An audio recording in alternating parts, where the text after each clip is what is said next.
everyone, it's Betsy Harvey with Betsy Harvey Inc., your communications headquarters for confidently communicating your personal brand story in your work and in your life. Okay, so last week we started our spring cleaning series and you picked a bad habit that you wanted to get rid of. I would bet that sometime over the last week you've had some negative thoughts come in your head. Have you had little voices that say, oh, you can't do this, certainly you can't break this habit? Well, guys, that's negative thinking, and we need to ditch that negative thinking to create any new habit, and especially to kick out bad habits.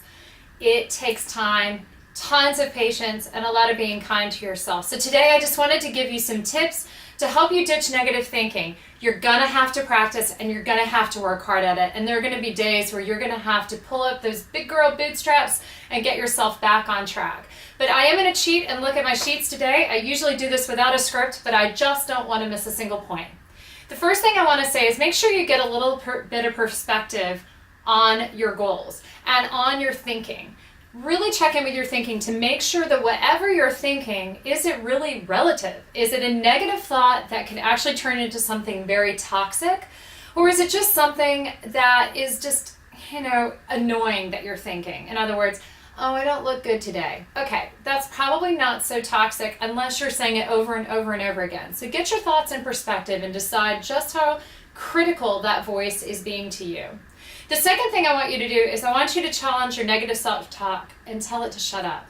I'm really sorry if that sounds rude, but the truth is that you have a negative voice or committee in your head that is constantly trying to tell you that you can't do something, and you can. So you do have to tell them to sit down and shut up. Another tip that I give, let's throw that one out, is that you've got to give that negative voice or that negative committee in your head a name.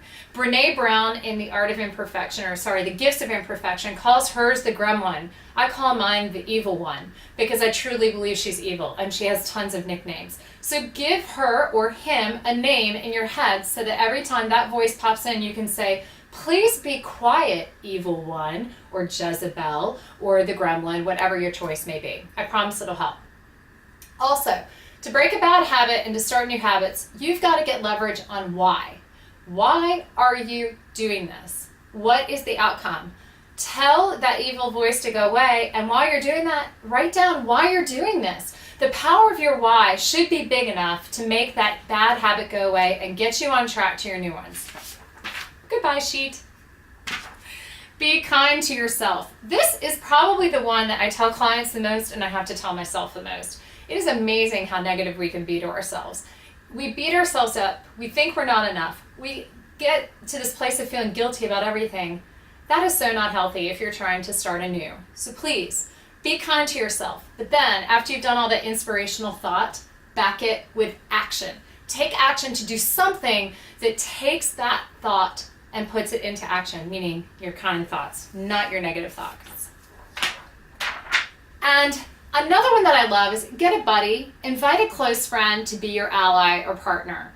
Now, in the spring cleaning series, I was inspired by my friend Lindsay. She'll tell you that having someone that you can get all the negative stuff out with is tremendously helpful. I triple dog dare you to get one. Just make sure you're getting a friend that's gonna kindly hold you accountable and is really has your best interest at heart. Please do not invite a partner who is not gonna support you. That would be a waste of your time. And finally, imperfection is beauty. And progress is so much more important than perfection. So if you can find the beauty in the imperfection, your mistakes, maybe your bumps along the road as you're trying to change your habits, I promise you're going to feel a whole lot better about yourself. And by the way, that'll make you a lot more normal. That's how the rest of the world functions. So please work this week on ditching your negative thinking while you're continuing to break that bad habit. And all of these steps are going to help you build a more solid personal brand. I'll see you next week for tip number 3. And until then, visit me online, BetsyHarveyInc.com, and on social media. Can't wait to see you. Happy spring. Be well.